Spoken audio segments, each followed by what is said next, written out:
The rainy season began in early summer, and June had been no exception. It did not surprise the man when he discovered rainwater dripping from his dining room roof ceiling. Shrugging it off, he placed a tall pot beneath the leak and expected it to stop on its own. However, it continued to rain, and before he knew it, the pot would threaten to overflow. He had to dump the water out first thing in the morning, and straight after, he returned home from work. Eventually, he began to notice water damage at the source of the leak. The white ceiling had discolored, turning a full, dull shade of brown. He checked the weather and realized that it would continue to rain sporadically over the next 10 days.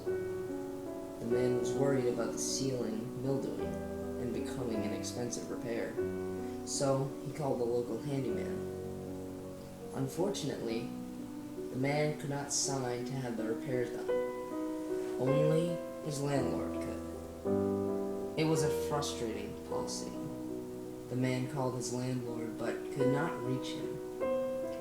He left him a few voicemails, detailing how the damage was becoming progressively worse. The man was clueless as to why his landlord would not return his calls. They usually kept in touch, speaking at least twice a month. Finally, he reasoned that he would not be held accountable for any damages sustained. One night, the man was startled awake.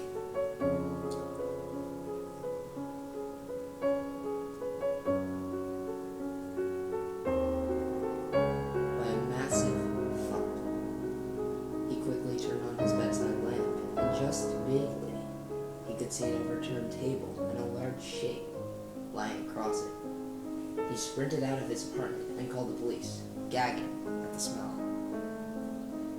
The man sat in the police station with a blanket wrapped around his shoulders and a coffee mug resting in his hands. He did know one thing.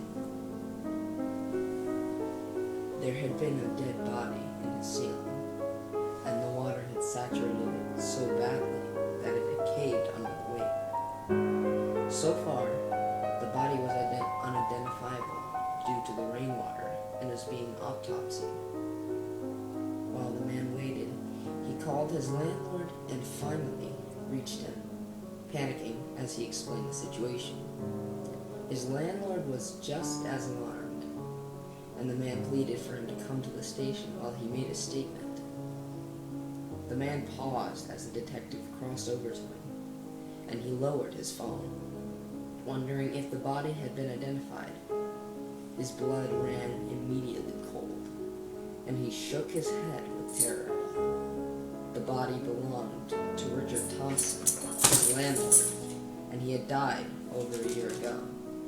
That's not what disturbed him the most. If his landlord was dead, then who was pretending to be him?